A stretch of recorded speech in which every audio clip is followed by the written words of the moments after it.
It came to pass that when Aragorn was 49 years of age, he returned from perils on the dark confines of Mordor, where Sauron now dwelt again, and was busy with evil. He was weary, and he wished to go back to Rivendell and rest there for a while, ere he journeyed into the far countries.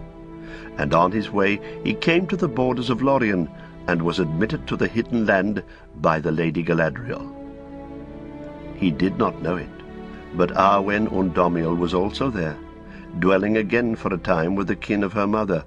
She was little changed, for the mortal years had passed her by, yet her face was more grave, and her laughter now seldom was heard.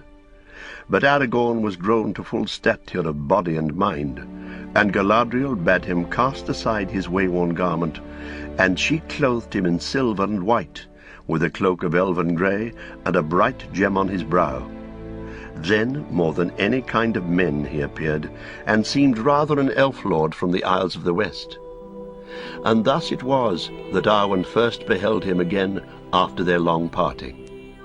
And as he came walking towards her, under the trees of Caras-Galathon, laden with flowers of gold, her choice was made, and her doom appointed. Then for a season they wandered together in the glades of Lothlorien, until it was time for him to depart. And on the evening of midsummer, Aragorn, Arathorn's son, and Arwen, daughter of Elrond, went to the fair hill, Cerin Amroth, in the midst of the land, and they walked unshod on the undying grass, with Elenor and Nifredil about their feet. And there upon that hill they looked east to the shadow, and west to the twilight, and they plighted their troth, and were glad. And Arwen said, "Dark is the shadow, and yet my heart rejoices, for you, Estel, shall be among the great whose valour will destroy it." But Aragorn answered, "Alas, I cannot foresee it, and how it may come to pass is hidden from me. Yet with your hope I will hope, and the shadow I utterly reject. But neither, lady, is the twilight for me, for I am mortal, and if you will cleave to me, even star, then the twilight you must also renounce." And she stood then as still as a white tree, looking into the west, and at last she said, "I will cleave to you, Dunedain, and turn from the twilight. Yet there lies the land of my people, and the long home of all my kin." Thus the years drew on to the War of the Ring, of which more is told elsewhere, how the means unforeseen was revealed, whereby Sauron might be overthrown, and how hope beyond hope was fulfilled. And it came to pass that in the hour of defeat Aragorn came up from the sea, and unfurled the standard of Arwen in the battle of the fields of Pelennor, and in that day he was first hailed as king. And at last, when all was done, he entered into the inheritance of his fathers, and received the crown of Gondor and sceptre of Arnor.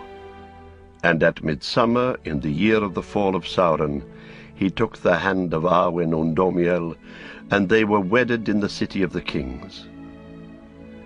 The third age ended thus in victory and hope, and yet grievous among the sorrows of that age was the parting of Elrond and Arwen, for they were sundered by the sea and by a doom beyond the end of the world. When the great ring was unmade, and the three were shorn of their power, then Elrond grew weary at last, and forsook Middle-earth, never to return. But Arwen became as a mortal woman, and yet it was not her lot to die until all that she had gained was lost. As queen of elves and men she dwelt with Aragorn for 60 years in great glory and bliss.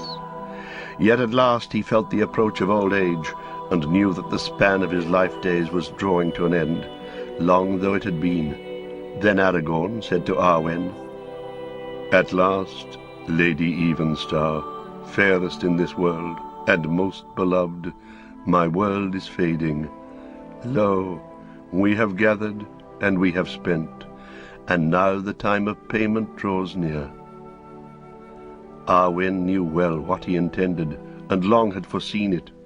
None the less she was overborne by her grief. "Would you then, Lord, "Before your time leave your people that live by your word," she said. "Not before my time," he answered, "for if I will not go now, then I must soon go perforce. And Eldarion, our son, is a man full ripe for kingship." Then, going to the house of the kings in the silent street, Aragorn laid him down on the long bed that had been prepared for him. There he said farewell to Eldarion, and gave into his hands the winged crown of Gondor and the sceptre of Arnor. And then all left him save Arwen, and she stood alone by his bed. And for all her wisdom and lineage, she could not forbear to plead with him to stay yet for a while. She was not yet weary of her days, and thus she tasted the bitterness of the mortality that she had taken upon her. "Lady Undomiel," said Aragorn, "the hour is indeed hard, yet it was made even in that day when we met under the white birches in the garden of Elrond, where none now walk, and on the hill of Cerin Amroth, when we forsook both the shadow and the twilight. This doom we accepted. Take counsel with yourself, beloved, and ask whether you would indeed have me wait until I wither and fall from my high seat unmanned and witless. Nay, lady, I am the last of the Númenóreans and the latest king of the elder days, and to me has been given not only a span thrice that of men of Middle-earth, but also the grace to go at my will and give back the gift. Now, therefore, I will sleep. I speak no comfort to you, for there is no comfort for such pain within the circles of the world.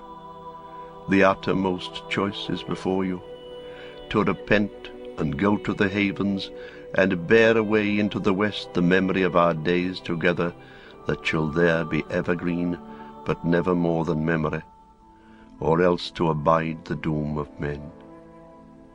Nay, dear Lord, she said, that choice is long over. There is now no ship that would bear me hence, and I must indeed abide the doom of men, whether I will or nill, the loss and the silence. But I say to you, King of the Númenóreans, not till now have I understood the tale of your people and their fall. As wicked fools I scorned them, but I pity them at last. For if this is indeed, as the Eldar say, the gift of the one to men, it is bitter to receive. So it seems, he said. But let us not be overthrown at the final test, who of old renounced the shadow and the ring. In sorrow we must go, but not in despair. Behold, we are not bound forever to the circles of the world, and beyond them is more than memory. Farewell. Estelle, Estelle, she cried, and with that, even as he took her hand and kissed it, he fell into sleep. Then a great beauty was revealed in him, so that all who after came there looked on him in wonder, for they saw that the grace of his youth, and the valor of his manhood, and the wisdom and majesty of his age were blended together, and long there he lay, an image of the splendor of the kings of men in glory undimmed before the breaking of the world. But Arwen went forth from the house, and the light of her eyes was quenched, and it seemed to her people that she had become cold and grey as nightfall in winter that comes without a star. Then she said farewell to Eldarion, and to her daughters, and to all whom she had loved, and she went out from the city of Minas Tirith, and passed away to the land of Lorien, and dwelt there alone under the fading trees until winter came. Galadriel had passed away, and Celeborn also was gone, and the land was silent. There at last, when the mallow leaves were falling, but spring had not yet come, she laid herself to rest upon Cerin Amroth, and there is her green grave, until the world is changed, and all the days of her life are utterly forgotten by men that come after, and Eleanor and Nephredil bloom no more east of the sea.